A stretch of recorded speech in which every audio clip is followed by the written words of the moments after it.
একজন মুসলিম আদর্শ ব্যবসায়ীর কি কি গুণাবলী থাকা উচিত,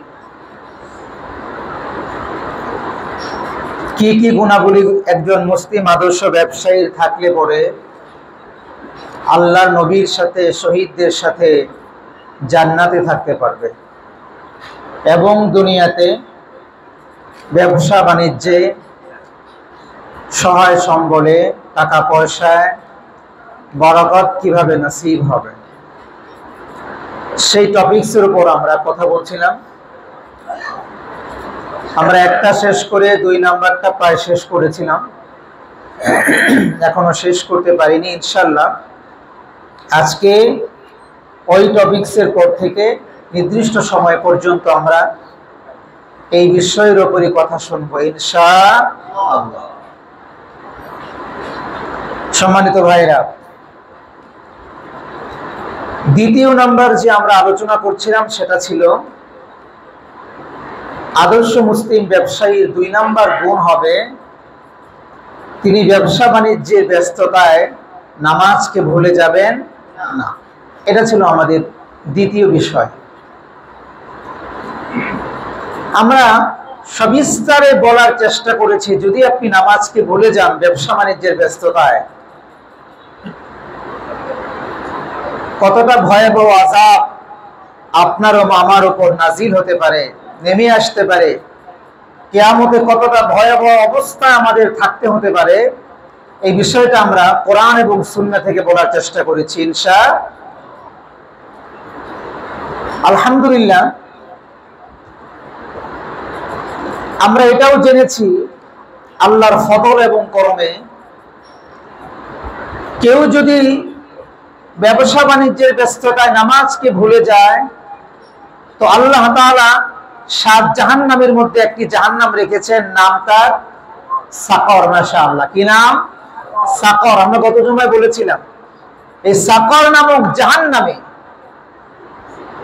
এই বেনামাজিদেরকে আল্লাহ তাআলা প্রবেশ করানোর জন্য এবং টেনে হিচড়ে কুকুরের মতো শৃগালের মতো সেখানে নিক্ষেপ করার জন্য একটা জাহান্নাম তৈরি করে রেখেছেন, নাম তার সাকর। আমরা এটাও বলেছি যে দুনিয়ার যে আগুন, এই আগুন আমাদের পক্ষে সহ্য করা সম্ভব না। কি বলেন, ঠিক না? দুনিয়ার যে আগুন, এই আগুন কি আমাদের পক্ষে সহ্য করা সম্ভব? এটা যদি সহ্য করা সম্ভব না হয়, এই দুনিয়ার আগুনের চাইতে 69 গুণ বেশি দাহন শক্তি সম্পন্ন যে আগুন, জাহান্নামের আগুন, এই আগুন কি আমাদের পক্ষে সহ্য করা আদৌ সম্ভব হবে? সেই আগুনে আমাদের জ্বলতে হবে। আল্লাহ আমাদের সবাইকে হেফাজত করুন, পড়ি আমিন। প্রিয় ভাইরা, সে আগুন থেকে যদি আপনি আমরা সবাই যদি বাঁচতে চাই, বিশেষ করে ব্যবসায়ী ভাইরা যদি বাঁচতে চায়, তাহলে আজান হলেই মসজিদে আসার দরকার আছে না নাই? আজান হলেই কোথায় আসতে হবে? গত জুমা এই বিষয়ের উপর আলোচনা হয়েছে। অত্র এলাকার আমার মাইকের আওয়াজ যত দূর পর্যন্ত গিয়েছে, ব্যবসায়ী ভাইরা নিশ্চয়ই তাদের কর্ণকুহরে এই আওয়াজ পৌঁছে গিয়েছে। কিন্তু নসিব এত খারাপ জিনিস, কপাল এমন এক আশ্চর্য জিনিস, অনেক জিনিস মানুষের কপালে না থাকলে অনেক দৌড়াইলেও সেটা পাওয়া যায় না, ঠিক কিনা? এত ভয়াবহ আযাবের কথা শোনার পরেও আপনি কি মনে করেছেন আজকের জুমায় তারা সব শাটার বন্ধ করে মসজিদে এসে গেছে আজানের পরে? তাহলে 8টা দুজক কাদেরকে দিয়ে ভরবে? ঠিক কিনা? আহা, রাসূল করিম সাল্লাল্লাহু আলাইহি ওয়াসাল্লামের ভয়ঙ্কর এক হাদিস, নবীজি বলেছেন 1001 জান্নাতি যাবে, 1001।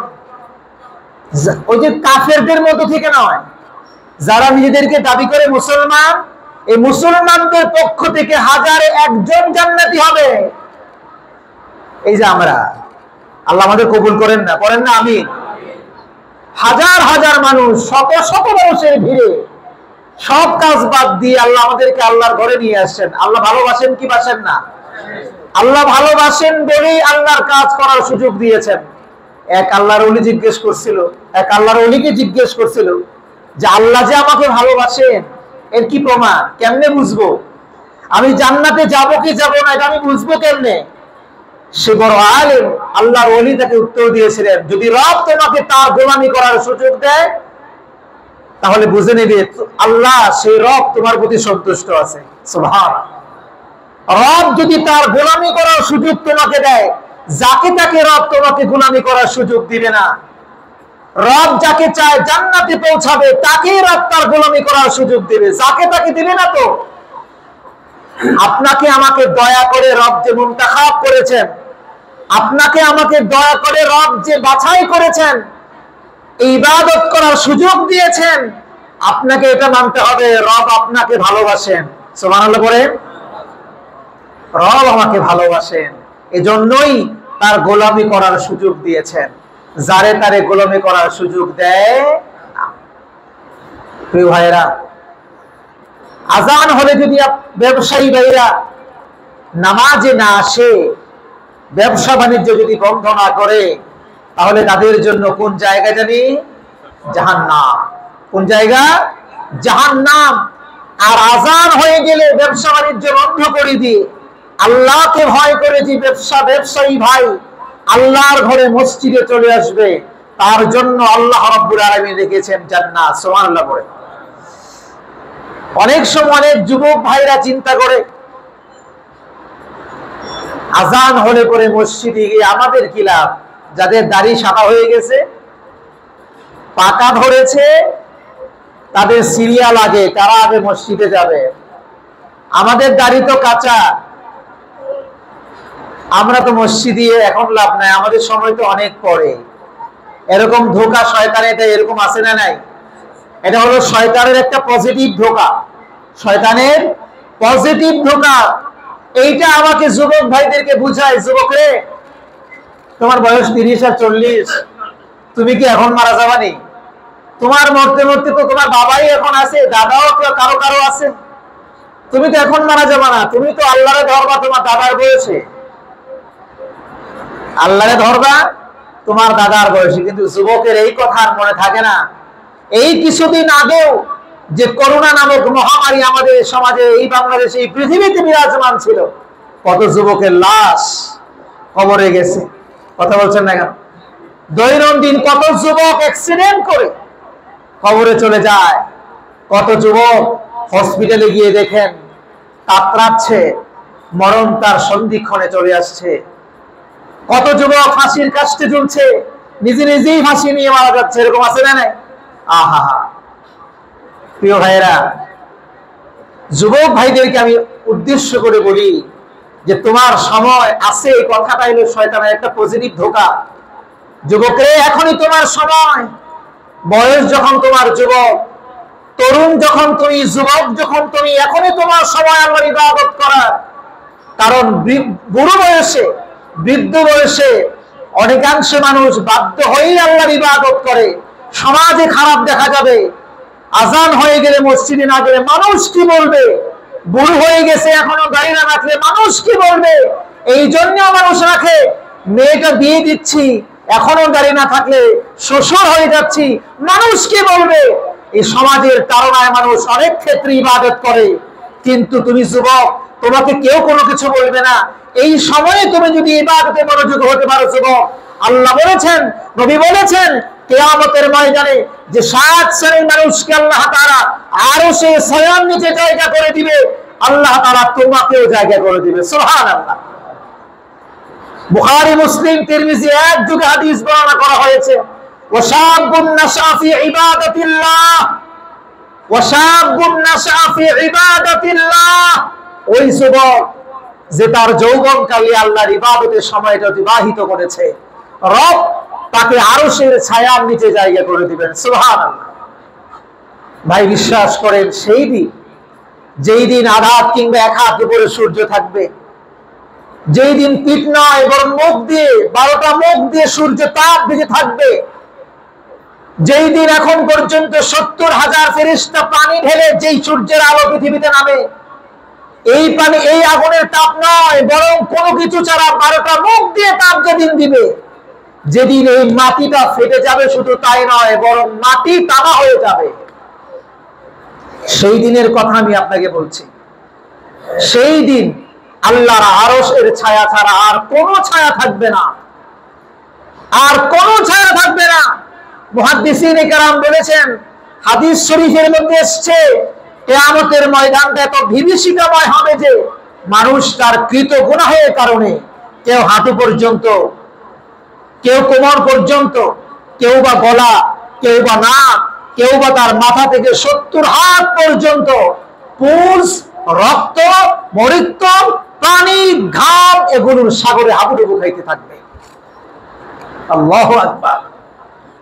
হাসান বসরি রাহমাতুল্লাহি আলাইহিকে প্রশ্ন করা হয়েছিল, হুজুর তাহলে কি কিয়ামতের ময়দানটা এমন হবে যে কোন জায়গা দিয়ে উঁচু, কোন জায়গা দিয়ে নিচু এমন হবে? কারণ কারোর জন্য হাঁটু পরিমাণ পুজ আর রক্তের সাগর, কারোর জন্য কোমর পরিমাণ পুজ আর রক্তের সাগর, কারোর জন্য নাক পরিমাণ পুজ আর রক্তের সাগর, কারো বা হবে মাথা থেকে 70 হাত পর্যন্ত পুজ আর রক্তের সাগর।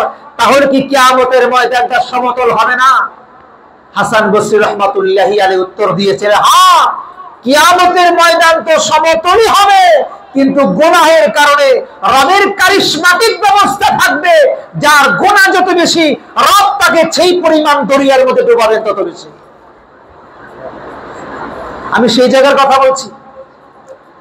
যুবক একটু খেয়াল করেন, বয়স্ক যারা যারা বয়স্ক, বয়স্কদের অনেক গুনাহের মজা নষ্ট হয়ে যায় বয়স হওয়ার সাথে সাথে। কথা বলছেন না কেন? ঠিক না? একজন মানুষ চোখে দেখে না, একজন মানুষ চোখে দেখে না, সে যদি বলে যে আমি কোনোদিন পরমারে দেখি নাই, তার এই বলা আর না বলা সমান সমান, ঠিক কিনা? কারণ চোখে তো তোমার দেখার সুযোগই আল্লাহ তোমাকে দেন নাই, তোমার চোখের বিনা নাই, চোখের দৃষ্টি নাই। সুতরাং দৃষ্টিশক্তিহীন মানুষ যদি এই কথা বলে দেখা না আমি দেখি না, আসলে তেমন কোনো সওয়াব নাই, কিছুই নাই। কিন্তু একজন চোখের দৃষ্টিশক্তি সম্পন্ন মানুষ যদি চোখের হেফাজত করে এই কথা বলতে পারে, রবের দয়া আমি দেখানা নারীর দিকে তাকাই না, তাহলে এটা হলো তার ক্যাপাসিটি, এটা হলো তার গুণ। কিন্তু যেই মানুষের যেই চাহিদাই নাই, যেই মানুষের যেই অবস্থায় তৈরি করার সুযোগ নাই, সেই যদি সেটা বিপক্ষে বলে, এটা আসলে তেমন কোনো ফায়দা নাই। যেমন বৃদ্ধ মানুষ 80 বছর 90 বছর, এই বয়সের মানুষ চাইলেও জানা করার সুযোগ নাই অনেকাংশে। কিন্তু যুবক, এই যুবকের এই সুযোগ আছে। যুবক যদি নিজেকে হেফাজত করে বলতে পারে আল্লাহর হুকুমে, রবকে ভয় করে, সুযোগ থাকা সত্ত্বেও আমি খারাপ কাজ থেকে বেঁচে থাকতে পেরেছি, রব তাকে পুরস্কৃত করবে, ঠিক কিনা? 60 বছর হয়ে গেলে সরকারি তো আর সুযোগ দেয় না, 60 বছর হয়ে গেলে সরকারি তো আর সুযোগ দেয় না, বলে যে তোমার সুযোগ শেষ, আমার সরকারি কোষাগারে, সরকারি অফিসে তোমার আর চাকরি করার সুযোগ নাই, বাড়িতে যাও পেনশন নিয়ে। আপনাকে আর সরকারের সুযোগ দেয় না, তখন আপনি বাধ্য হয়ে, আমাদের গরু শ্রেণীর মানুষ, আমি তাদেরকে খারাপ বলছি না, তারাও ইবাদত অবশ্যই করবে, তুলনাটা বোঝাচ্ছি যে এই গরু শ্রেণীর মানুষরা তখন কি করবে? তখন তারা দেখা যায় আজান হলে বাসায় বসে থাকতে থাকতে বোরিং লাগে, একটু মসজিদে আসে, এলাকার লোকজনের সাথে দেখা হয়, এইভাবে নামাজ পড়া শুরু করে দেয়। কিন্তু যুবক, তোমাকে আমি বলছি, তোমার বয়সের ছেলেরা মাঠে খেলে, তোমার বয়সের ছেলেরা নানান জায়গায় সিনেমায় যায়, তোমার বয়সের ছেলেরা নানান জায়গায় আড্ডা দেয়, সব ফেলে দিয়ে তুমি যদি মসজিদে আসো, ওয়াশাবুন নাশা ফি ইবাদাতিল্লাহ, ওয়াশাবুন নাশা ফি ইবাদাতিল্লাহ, তুমি যদি এই বয়সে রবকে খুশি করতে পারো, যুবক বয়সে তুমি যদি আল্লাহর ইবাদত করতে পারো, গায়ে যখন তোমার শক্তি আছে তখন চাইলেই কাউকে থাপ্পড় মারতে পারো, কিন্তু এই থাপ্পড় না দিয়ে নিজের হাতকে সংযম করেছো, নিজের হাতকে সংযম করেছো, হাত নাড়াচাড়া করাও নাই, রব হাতের বদলে তোমাকে জান্নাত দিয়ে দিবে। সুবহানাল্লাহ। ওয়াশাবুন নাশা ফি ইবাদাতিল্লাহ। এইজন্য যুবক যারা, তাদেরকে আমি বিশেষ করে বলবো, এখনই তোমার সময় ইবাদতের। যদি তুমি চাও কিয়ামতে আল্লাহর আরশের ছায়ার নিচে জায়গা পেতে চাও, তাহলে তোমার এখনই সময়, এখনই তোমার সময় আল্লাহর কুদরতি কদমে সিজদায় দিয়ে দেওয়া। কথা বলছেন না কেন? ঠিক কিনা? প্রিয় ভাইয়েরা আমার, কেমন মানুষ আপনি? দোকানে যাওয়ার জন্য, অফিসে যাওয়ার জন্য, কলেজ আর ভার্সিটিতে যাওয়ার জন্য, সকালবেলা প্রাইভেটে যাওয়ার জন্য, বিভিন্ন সময় বিভিন্ন জায়গায় যাওয়ার জন্য, বিভিন্ন অকেশনে যাওয়ার জন্য আমরা আমাদের মোবাইলে অ্যালার্ম দেই, অ্যালার্ম ঘড়ি কিনি, অ্যালার্ম দিয়ে রাখি।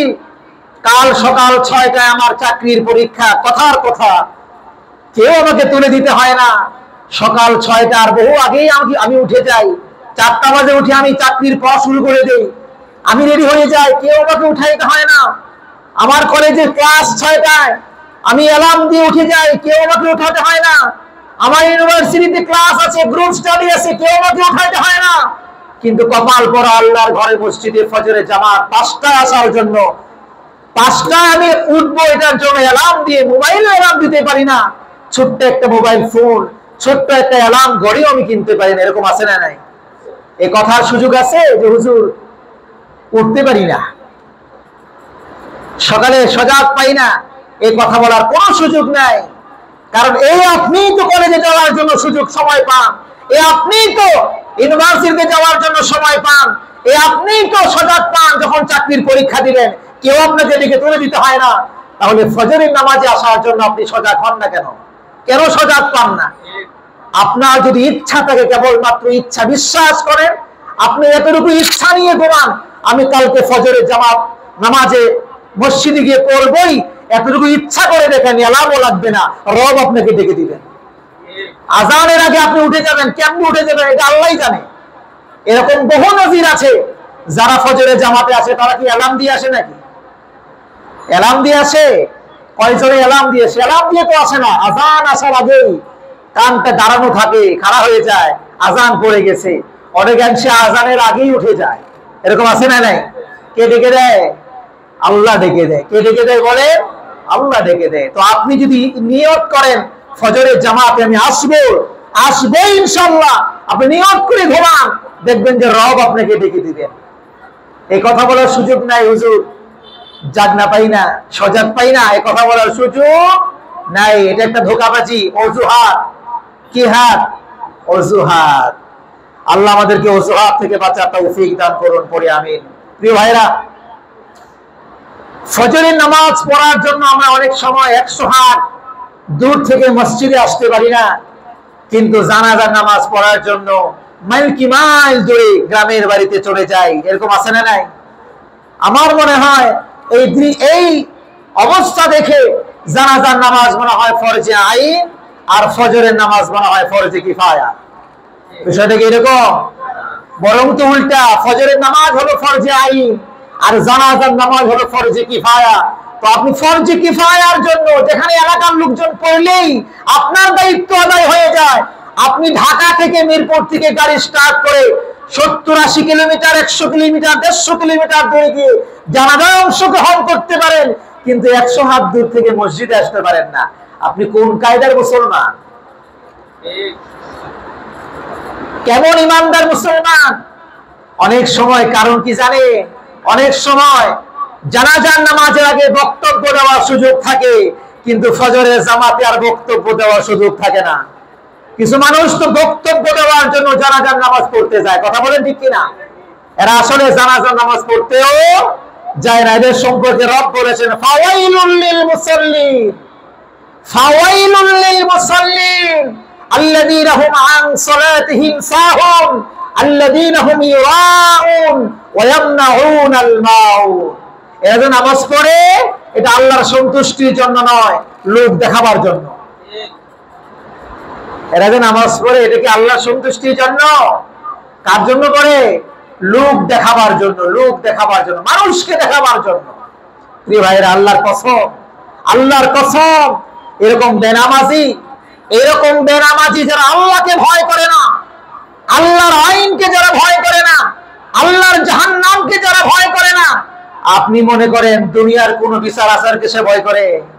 হ্যাঁ, ভয় করে? মোটেও ভয় করে না। যে আল্লাহ আমার আপনার জন্য দুনিয়ার বয়স রেখেছেন সর্বোচ্চ 70 থেকে 80 বছর, এই 80 বছর আমি জেলে গেলে পৌঁছতে নাই, 80 বছর পর্যন্তই পৌঁছবো, এরপরে তো আর নাই, শেষ। কিন্তু আবাদুল আবাদ, অনন্তসীম কাল আমাকে এক জায়গায় থাকতে হবে পরকাল, যেই জায়গার শুরু আছে আর শেষ নাই। যেই জায়গায় যদি আপনি আর আমি একবার জান্নাতে প্রবেশ করতে পারি, রব দয়া করে যদি জান্নাত আমাকে দিয়ে দেন, এর নিয়ামত ভোগ করে শেষ করা যাবে না। যদি কোনো না কারণে খোদা না খাস্তা জাহান্নাম আমার ঠিকানা হয়ে যায়, আযাবে কোনো শেষ নাই। এই যে মানুষ এটা জানে, এটা জানার পরেও যে দুনিয়াকে আল্লাহকে ভয় করে না, জাহান্নাম থেকে ভয় করে দুনিয়ায় চলে না, এই মানুষ কি দুনিয়ার 80 বছর আর 70 বছরের আইনের জন্য ভয় করে? যতদিন পর্যন্ত সমাজ আর রাষ্ট্রের নেতৃত্ব দিবে, ততদিন পর্যন্ত দুঃখ দুর্দশা এদেশের মানুষের ভাগ্য থেকে আর নামতে পারে না। কথা বলেন ঠিক কিনা?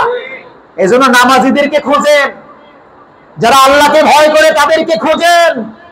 নামাজিদেরকে আপনারা সমাজ আর দেশের রাষ্ট্রের দায়িত্ব তাদের হাতে দেন। যারা আল্লাহকে ভয় করে, জনগণের সম্পদের তারা ভয় করবে। কথা বলেন ঠিক কিনা? আল্লাহ আমাদেরকে বুঝার তৌফিক দান করুন, পড়ি আমিন। তাহলে 2 নাম্বার গুণাবলী বলছিলাম।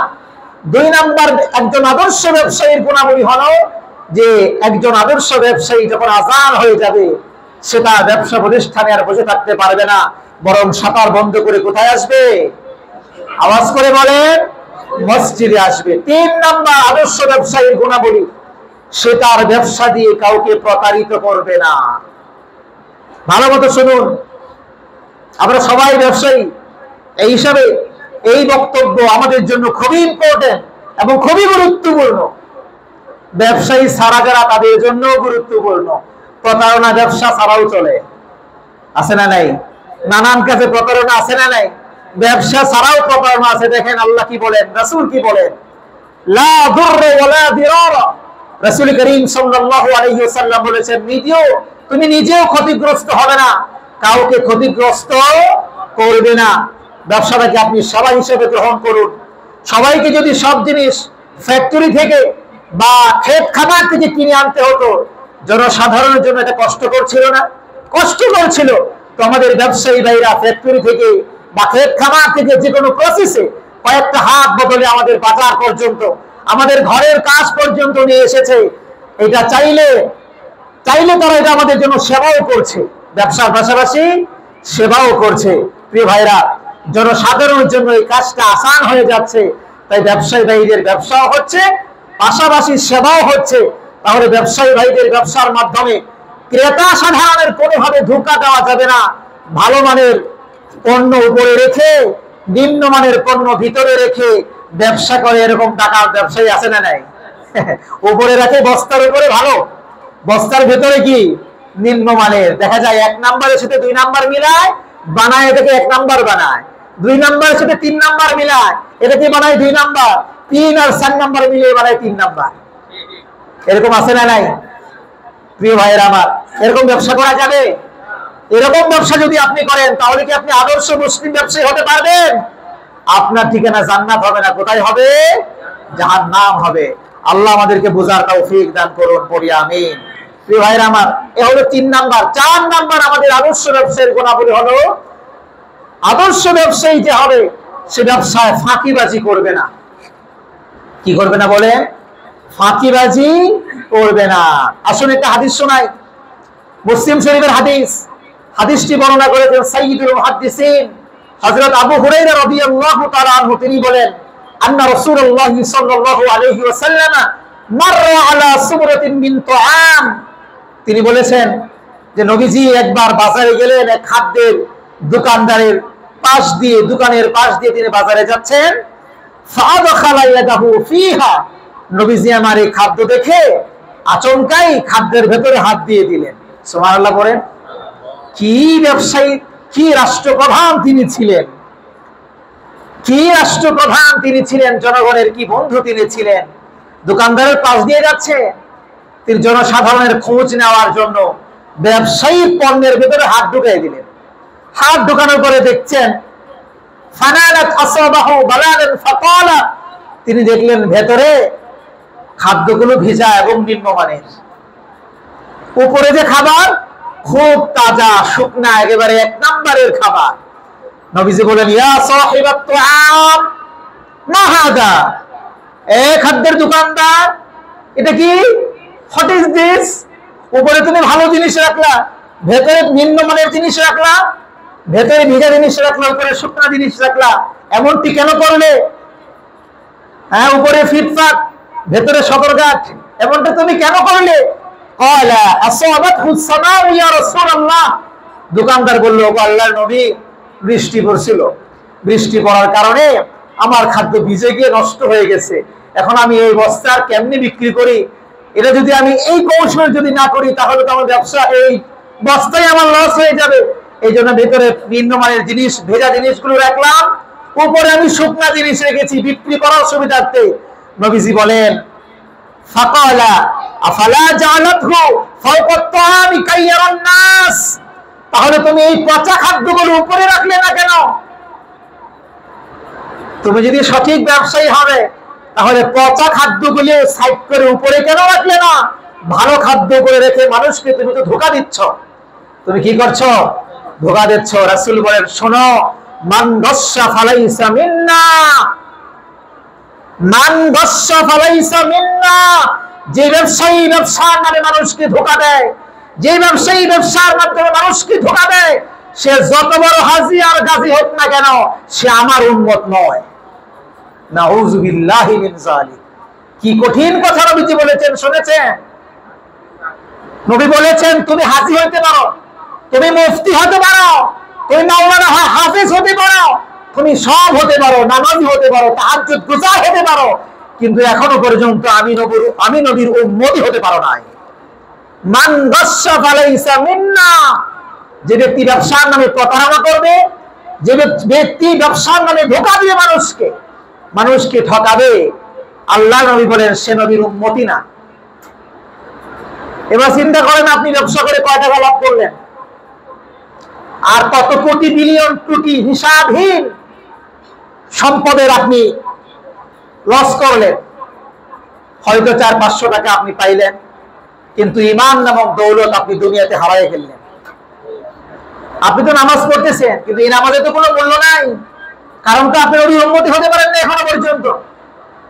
প্রিয় ভাইরা আমার, এজন্য এই যে কঠিন একটা কথা নবীজি যে বলেছেন, মান গাশশা ফালাইসা মিন্না, যে ব্যবসায়ী ব্যবসার নামে মানুষকে ধোঁকা দেয় সে আমার উম্মত নয়।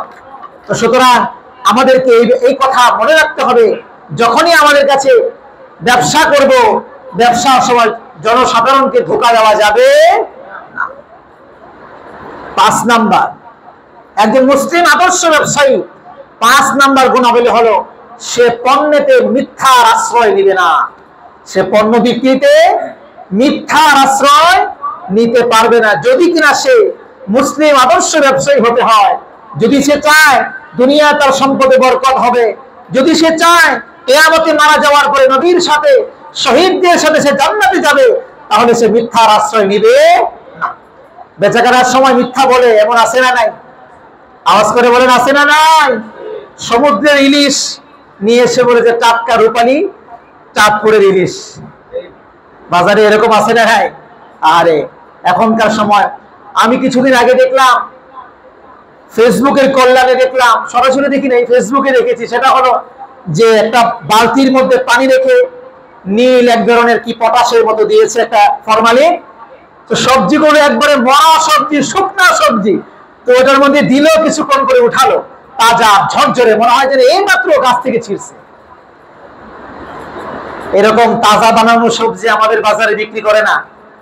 করে করে। আহা, মানুষকে মিথ্যার আশ্রয় নেয় কি নেয় না? আপনি ইটের ভাটায় যান, 1 নাম্বার ইটের দাম দিয়ে আসেন, দেখা গেছে আপনি গাড়ি আনলে কতগুলো ইট 2 নাম্বার যে আসে, এটা আপনি হিসাব করে পাবেন না।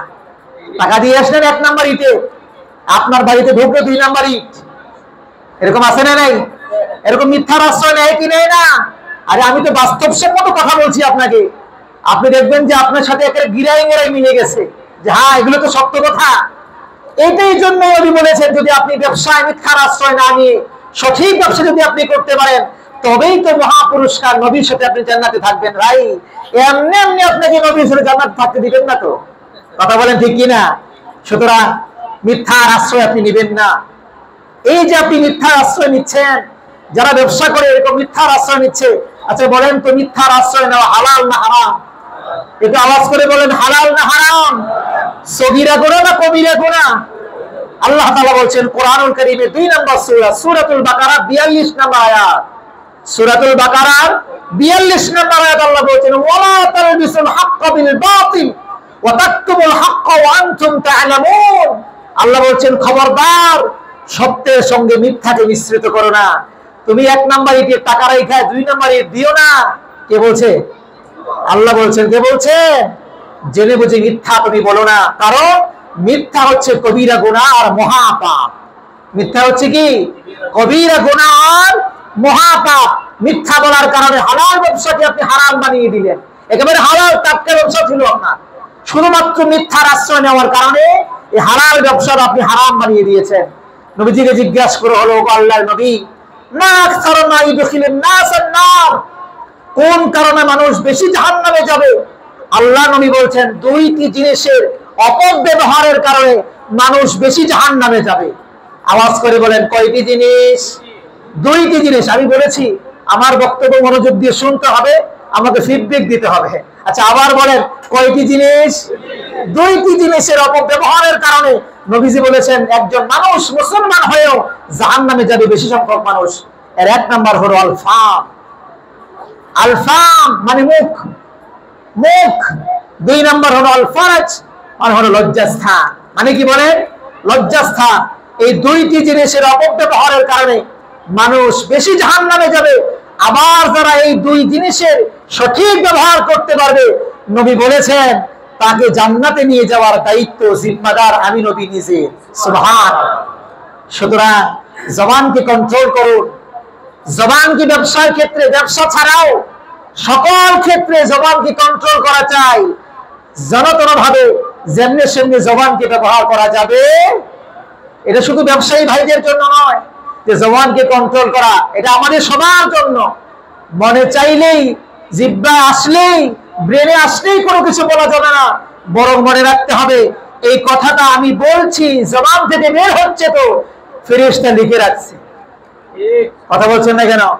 আমি রাগে বলি আর ক্ষোভে বলি, আমি কাউকে ঘৃণা নিয়ে বলি আর কাউকে ধিক্কার দিয়ে বলি, যে কথাই বলছি না কেন কারো সামনে বলি আর গোপনে বলি, লিখে রাখা হচ্ছে। কিন্তু আপনি কি আমার কথা বুঝেন? বুঝেন আমার কথা? আপনি যা বলছেন সব লিপিবদ্ধ আছে, সব লেখা আছে। আপনি আজকে আপনার এই কথা কেউ জানে না, কোনো কর্মচারী জানে নাই, কোনো লোক জানে নাই। আপনি মনে করছেন বেঁচে গেছেন? না, আজ হয়তো আপনি এই জবানের অপব্যবহার করে আপনার পজিশন আর ক্ষমতার কারণে পার পেয়ে গেছেন, কিন্তু এমন একদিন আসবে দুনিয়াতেও আল্লাহ গজব দিতে পারেন। পারেন কি পারেন না? দুনিয়াতেও আল্লাহ গজব দিতে পারেন। শুধু তাই না, আখিরাতে আল্লাহ লক্ষ কোটি বিলিয়ন ট্রিলিয়ন মানুষের সামনে আপনাকে অপদস্থ করে ছাড়বেনই ছাড়বেন। ঠিক কি ঠিক না? এই জন্য জবানের অপব্যবহার করা উচিত নয়, বরং জবানকে সঠিকভাবে ব্যবহার করা উচিত।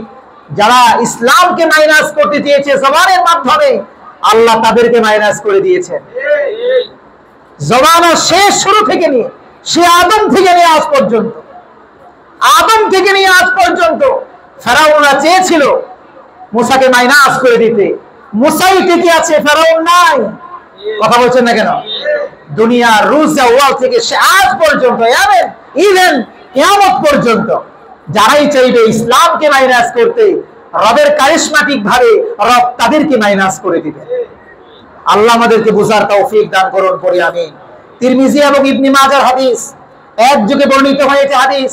রাসূল করিম সাল্লাল্লাহু আলাইহি ওয়াসাল্লাম বলেন, ইন্নাত তুজ্জারা ইউবাসুনা ফুজ্জারা ইল্লা মান ইত্তাকাল্লাহ ওয়া বাররা ওয়া সাদাকা। নবীজি বলেছেন অসৎ উপায়ে যারা ব্যবসা করে কিয়ামতের ময়দানে রব্বে করিম তাদেরকে গুনাহগারদের কাতারবদ্ধ করে, সারিবদ্ধ করে দাঁড় করিয়ে দিবেন। পক্ষান্তরে যারা আল্লাহকে ভয় করে ব্যবসা করেছে, তাকওয়ার নীতি অবলম্বন করে যারা ব্যবসা করেছে, রব তাদেরকে দয়া করে জান্নাতীদের কাতারভুক্ত করে দিবেন। সুবহানাল্লাহ। 6 নাম্বার হলো একজন আদর্শ ব্যবসায়ী, মুসলিম আদর্শ ব্যবসায়ী 6 নাম্বার গুণাবলী হলো সে যখন মানুষকে পণ্য দিবে ওজনে কম দিবে না। ওজনে কি দিবে না? কম দিবে না। আমরা জানি কথাগুলো, কিন্তু কি ক্ষতি, আযাব কি সেটা জানি না। আযাব শুনে যান। আমি একজন আপনাদের সচেতন খতিব হিসেবে, আপনাদের একজন সচেতন খতিব হিসেবে এই কথাগুলো আপনাদের কর্ণকুহর পর্যন্ত পৌঁছানো আমার দায়িত্ব, যেন কিয়ামতের ময়দানে আমারে ধরতে না পারেন, হুজুর আপনি তো খতিব ছিলেন আমাদের, কই এই কথাগুলো তো বললেন না, ঠিক কিনা? আমি আমার দায়িত্ব পালন করে যাচ্ছি, মানবেন কি মানবেন না এটা আপনাদের দায়িত্ব, আমি বাধ্য নই আপনাকে মানাইতে, আমি শুধু বলে যাব, ঠিক কিনা প্রিয় ভাইরা? 6 নাম্বার, ওজনে কম দেওয়া যাবে না। ওজনে কম দেওয়া বর্তমান সময়ের ব্যবসায়ীদের একটা মারাত্মক ধরনের অপরাধ, মারাত্মক ব্যাধিতে রূপান্তরিত হয়েছে। যারা বিশেষ করে এই যে ফুটপাতে যারা ব্যবসা করে, ওদের বাটখারাটা এমনই থাকে সিস্টেম করা যে আপনি যদি 5টা দেন তারপরেও 1 কেজি, 6টা দিলেও 1 কেজি ওরা বানাইতে পারে, ঠিক কিনা? এরকম করা সিস্টেম থাকে, কেমন জানি সিস্টেম থাকে, হাতের মধ্যেই মার্কেস থাকে তাদের। আমাদের ডিজিটাল মেশিন আসছে, ফেসবুক বা বিভিন্ন সোশ্যাল মিডিয়ার কল্যাণে জানতে পেরেছি এটাতেও নাকি ধোঁকাবাজি চলে। এই যে ডিজিটাল মেশিন আপনি দেখতে পাচ্ছেন, একবার দেখাচ্ছে টাটকা 1 কেজি 600 গ্রাম, 500 গ্রাম দেওয়ার কথা আপনাকে 600 গ্রাম দিয়ে দিয়েছে, লস করছে সে না? আপনাকে 100 গ্রাম বেশি দিয়ে লস করছে, আপনি বুঝাইলে যে আমি কত দরদি ব্যবসায়ী, আপনি 500 গ্রাম নিয়ে ঠিক আছে 100 গ্রাম বেশি আপনাকে দিয়ে দিলাম, না 300 গ্রাম আপনাকে খেয়ে দিছে, 300 গ্রাম আপনাকে খেয়ে দিয়ে 100 গ্রাম আপনাকে দেখাইছে। এটা হলো বাস্তবতা। ওজনে কম দেওয়া মারাত্মক ব্যাধিতে পরিণত হয়েছে। প্রিয় ভাইরা, রব্বুল আলামিন কোরআনুল কারীমের 83 নম্বর সূরা সূরাতুল মুতাফফিফিনের শুরুতে আল্লাহ বলেছেন, ওয়াইলুল লিল মুতাফফিফিন, ওয়াইলুল লিল মুতাফফিফিন আল্লাযীনা ইযা তালু আলান নাসি ইস্তাওফুন ওয়া ইযা কালুহুম আও ওয়াজানুহুম ইখসিরুন। আল্লাহ বলেছেন ধ্বংস তাদের জন্য, তাদের জন্য লানত আমি আল্লাহর পক্ষ থেকে, যারা নেবার সময় ঠিকই নেয়, দেবার সময় ওজনে কম দেয়। এই কথা কি মোল্লা না আল্লাহ? আওয়াজ করে বলেন কার? আল্লাহ বলেছেন। আল্লাহ তাদের জন্য অভিশাপ করেছেন। আল্লাহ বলেছেন ওয়াইল তাদের জন্য, ধ্বংস তাদের জন্য। আচ্ছা, আল্লাহ যদি কারোর জন্য ধ্বংস কামনা করেন, এই ব্যক্তির সফলতা কামনা করার আর কেউ আছে? আল্লাহ নিজে বলেছেন যে ওজনে কম দেয় তার জন্য আমি রবের পক্ষ থেকে ধ্বংস, আমি রবের পক্ষ থেকে অভিশাপ, ওয়াইল নামক দুজকে তাকে থাকতে হবে। ওজনে কম দেওয়া এটা আমাদের জন্য কত অপরাধ। নবীজি বলেছেন কোন সমাজের মানুষ যখন ওজনে কম দেওয়া শুরু করে দিবে, আর এটা যখন অভ্যাসে ওই সমাজে পরিণত হবে, তখন ওই দেশে এমন গজব নেমে আসবে, শস্য উৎপাদন তখন বন্ধ হয়ে যাবে, বন্যার পানি, বানের পানি আর খরাতে তাদের ফসলগুলো শেষ হয়ে যাবে। এরকম আমাদের সময়ে সময়ে এরকম হয় কি হয় না? মিলিয়ে দেখবেন কেন হয় এগুলো। ওজনে কম দেওয়া যাবে? যিনি ওজনে কম দিলে শাস্তি দিবেন তিনি কে? আল্লাহ আমাদের হেফাজত করেন, পড়ি আমিন। 7 নাম্বার একজন আদর্শ ব্যবসায়ীর গুণাবলী, সে মিথ্যা শপথ করে তার পণ্য বিক্রি করবে না। 7 নাম্বার গুণাবলী কি? মিথ্যার আশ্রয় নয়, মিথ্যা শপথ করে তার পণ্য বিক্রি করবে না। অনেক ব্যবসায়ী এমন আছে মিথ্যা কসম করে, এরকম আছে না নাই? মিথ্যা কসম করে, আল্লাহর কসম ভাই মাছটা আজকে সকালেই আনছি, একবার টাটকা, আল্লাহর কসম মাছটা আজকে সকালেই আনছি, আসলে আরো বহুদিন আগে। আসলে বাস্তবতা কি আরো অনেক আগে। আবার অনেকে মিথ্যা প্রশংসা করে যে এই বাজারে আমার পণ্যের চাইতে ভালো কোনো পণ্যই নেই, আল্লাহর কসম আমার পণ্যের চাইতে ভালো কোনো পণ্য হতেই পারে না, আমারটাই সেরা, আল্লাহর কসম। আবার আল্লাহর কি কসম, মানে আপনাকে আমাকে তো বিশ্বাস করানো লাগবে, আমরা তো মুসলমান, আল্লাহর কসম বললে আমরা একবারে ফিদা হয়ে যাই। আল্লাহর কসম, এই বেচারা আর কি মিথ্যা বলতে পারে? অথচ আল্লাহর কসম বলার আগে সে 100 বার নিয়ত করছে, এই মিথ্যাটা বলতেছি মাত্র।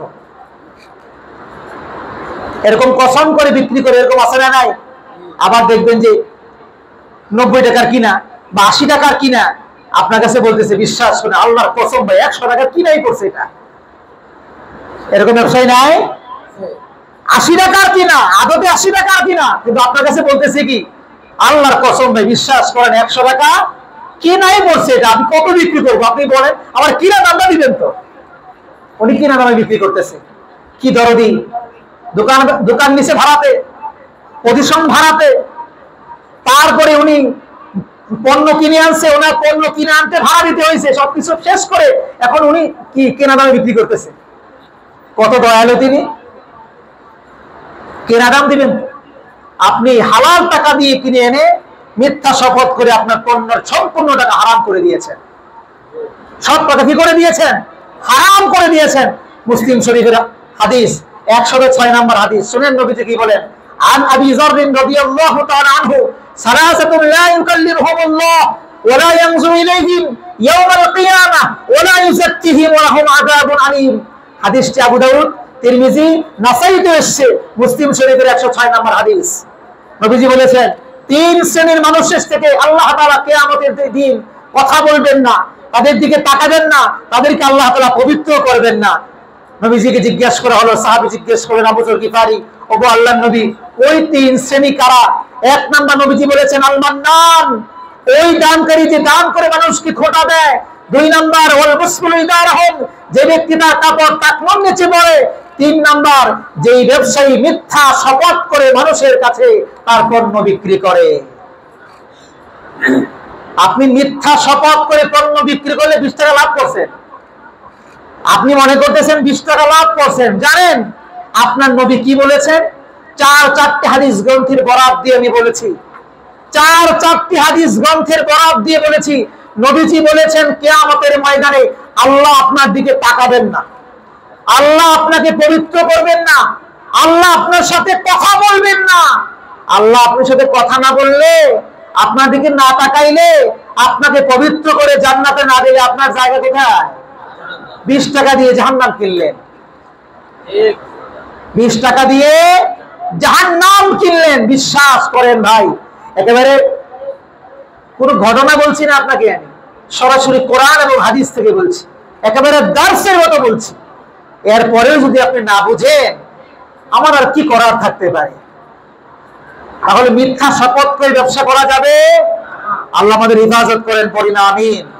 9 নাম্বার, 8 নাম্বার, একজন আদর্শ ব্যবসায়ী যে চায় আল্লাহ নবীর সাথে জান্নাতে থাকবে, যে চায় শহীদদের সাথে জান্নাতে থাকবে, যে চায় তার সম্পদ দুনিয়াতে বরকত হবে, তার জন্য 8 নাম্বার কোয়ালিটি কিংবা গুণাবলী হলো, সে ব্যবসার সাথে সুদ মেশাবে না,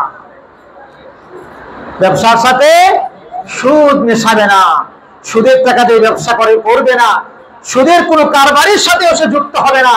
প্রিয় ভাইরা, কোরআনুল কারীমের 2 নাম্বার সূরা, সূরাতুল বাকারা 275 নাম্বার আয়াত, আমি একেবারে সূরা এবং আয়াত নাম্বার বলছি।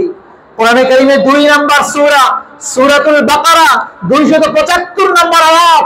এই আয়াতে আল্লাহ সুবহানাহু ওয়া তাআলা বলেন, আল্লাযীনা ইয়াকুলুনার রিবা লা ইয়াকুমুনা ইল্লা কামা ইয়াকুমুল্লাযী ইয়াতাখাব্বাতুহু আশ-শাইতান মিনাল মাসসি যালিকা বিআন্নাহুম ক্বালু ইন্নামাল বাই'উ মিসলুর রিবা ওয়া হাল্লাল্লাহুল বাই'a ওয়া হাররামার রিবা।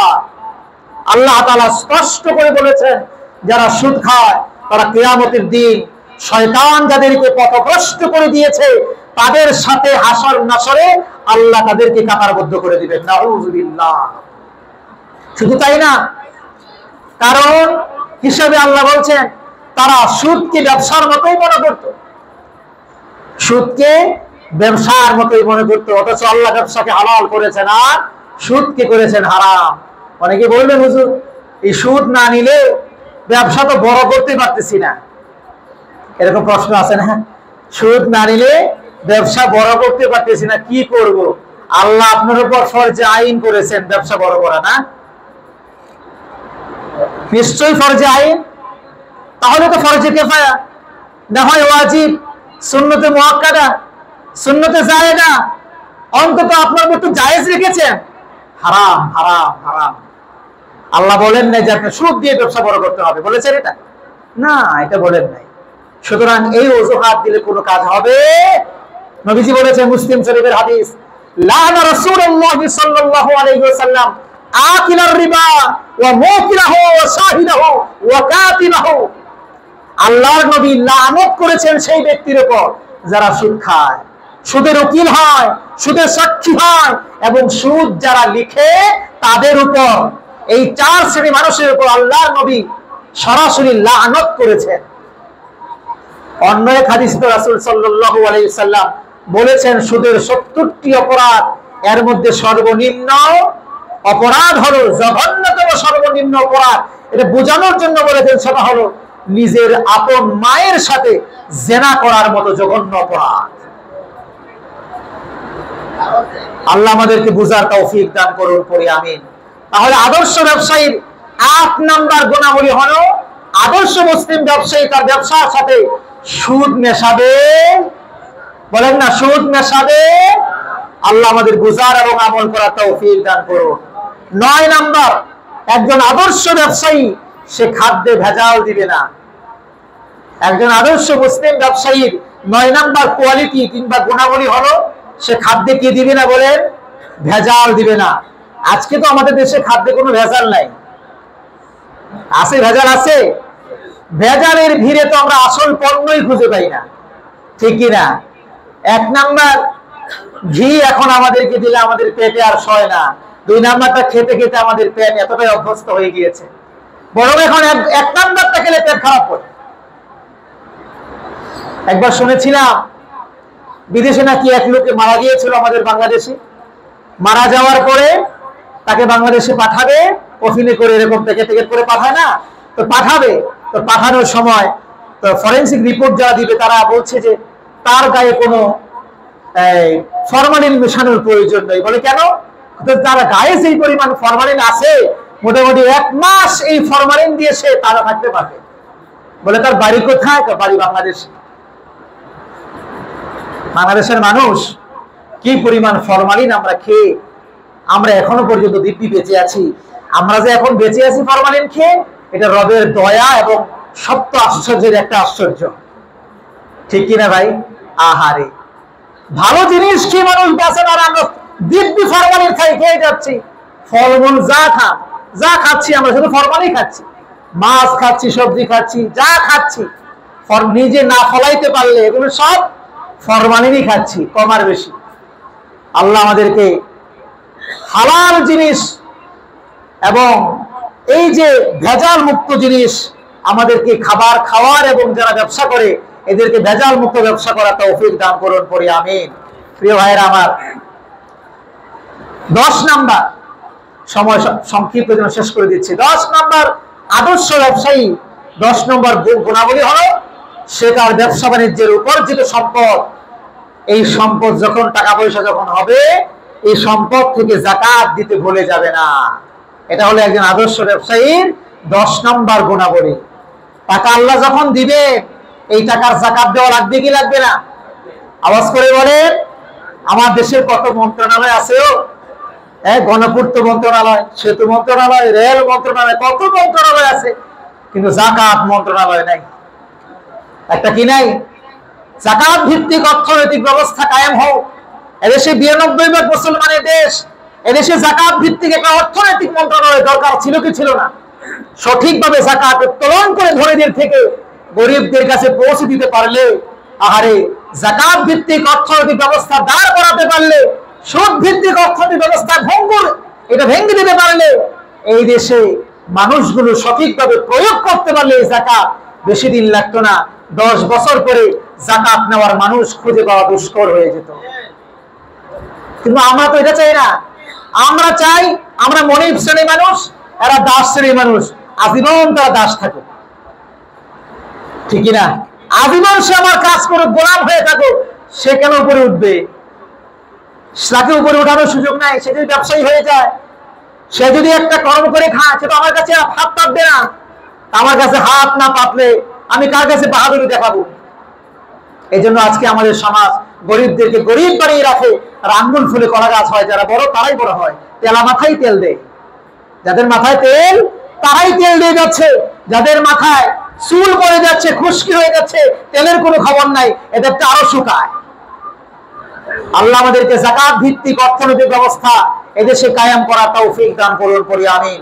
প্রিয় ভাইরা আমার, সূরা নূর আয়াত নাম্বার 37, এই আয়াতে আল্লাহ রাব্বুল আলামিন বলেছেন, আদর্শ ব্যবসায়ী তো তারা যারা তাদের ব্যবসা বাণিজ্যের ব্যস্ততায় রবের পথে যাকাত দিতে ভুলে যাবে না। তা আল্লাহ নিজে বলেছেন আদর্শ ব্যবসায়ীর গুণাবলী। সুতরাং ব্যবসায় উপার্জিত সম্পদ থেকে যাকাত দেওয়া লাগবে কি লাগবে না বলেন? না দিলে আযাব আছে না নাই? যিনি আমাদেরকে আযাব দিবেন আওয়াজ করে বলেন তিনি কে? প্রিয় ভাইরা, পৃথিবীতে এক সম্পদশালী মানুষের নাম ছিল কারুন। এক সম্পদশালী মানুষের নাম কি ছিল? কারুন। হযরত মুসা আলাইহিস সালাতু ওয়াস সালামের চাচাতো ভাই ছিল। মুসা আলাইহিস সালাতু ওয়াস সালামের এক বর্ণনায় আসছে চাচাতো ভাই ছিল।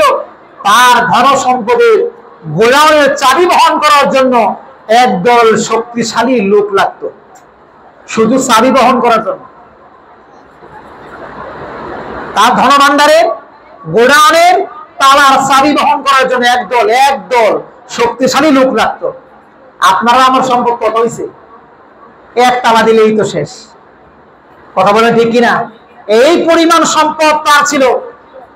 সুতরাং মুসা আলাইহিস সালাতু ওয়াস সালামের কওমের লোকেরা যখন তাকে বলল, তোমার এই সম্পদ থেকে গরিবদের তুমি দান করো, যাকাত দাও, সম্পদ মানুষকে গরিবদেরকে দিয়ে দাও, আহসিন কামা আহসানাল্লাহু ইলাইক, আল্লাহ যেমন তোমার প্রতি ইহসান করেছেন তুমি দরিদ্রদের ইহসান করো। সে তখন বলল, এগুলো আল্লাহ আমাকে দেয় নাই, এগুলো আমি নিজে কষ্ট করে উপার্জন করেছি, সুতরাং গরিবদেরকে দেওয়ার কোনো প্রশ্নই নাউজুবিল্লাহ করবেন না। এরকম কথার পরে আল্লাহ এমন নারাজ হলেন, তার ধনকুব সহ আল্লাহ তাআলা তাকে মাটির নিচে দাবিয়ে দিলেন। এখনো পর্যন্ত কিয়ামত পর্যন্ত ডাবতেই থাকবে। এই সম্পদ নিয়ে যারা অহংকার করে, সম্পদ নিয়ে যারা অহংকার করে, সম্পদ আল্লাহ দেওয়ার পরে যারা আল্লাহকে মাইনাস করে, সম্পদ আল্লাহ দেওয়ার পরে আল্লাহ দেওয়া সম্পদ থেকে যারা যাকাত দেয় না, তাদের অবস্থাও ঠিক কারণের মতোই হবে।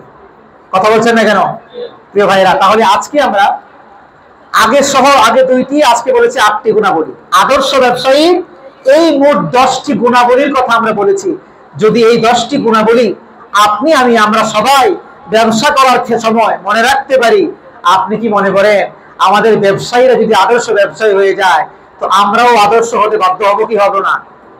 এই ব্যবসায়ীদের ঠিকানা কোথায় হবে? জান্নাতে হবে। আপনাদের মনে থাকার সুবিধার্থে আমি আবার সংক্ষেপে এক একটা করে বলে দিচ্ছি। 1 নাম্বার বলেছিলাম হালাল তরিকায় হালাল পণ্যের ব্যবসা করা লাগবে, মনে আছে তো? 2 নাম্বার বলেছিলাম ব্যবসায়িক ব্যস্ততায় নামাজকে ভুলে যাব না।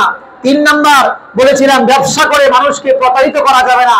4 নম্বরে বলেছি ফাঁকিবাজি করা যাবে না ব্যবসার মধ্যে। 5 নম্বরে আমরা বলেছি ব্যবসার মধ্যে মিথ্যার আশ্রয় নেওয়া যাবে না। 6 নম্বরে আমরা বলেছি ব্যবসায় ওজনে কম দেওয়া যাবে না। 7 নম্বরে আমরা বলেছি মিথ্যা শপথ করে পণ্য বিক্রি করা যাবে না। 8 নম্বরে বলেছি সুদি কারবারে সংযুক্ত হওয়া যাবে না। 9 নম্বরে আমরা বলেছি খাদ্যে ভেজাল দেওয়া যাবে না। এবং 10 নম্বরে আমরা বলেছি ব্যবসা করে উপার্জিত সম্পদ যখন আল্লাহ আমাকে দিবে, এই সম্পদ থেকে আল্লাহর জন্য খরচ করা লাগবে, যাকাত দেওয়া লাগবে। ব্যবসায়ী ভাইরা কি রাজি আছে? আল্লাহ আমাদেরকে তৌফিক দান করুন পড়ি আমি। সর্বশেষ একটি কথা বলে শেষ করছি, সর্বশেষ একটি বাক্য আপনাদের উচ্চারণ করে শেষ করছি, তা হলো প্রিয় ভাইরা, নামাজকে ভুলে যাইয়েন না। নামাজকে ভুলে যেয়েন না। এই নামাজকে আপনি সাথী বানান, নামাজ আপনাকে জান্নাতের সাথী বানিয়ে দিবে। পড়েন আমিন। আল্লাহ আমাদের সবাইকে 5 ওয়াক্ত নামাজ পড়ার তৌফিক দান করুন পড়ি আমিন।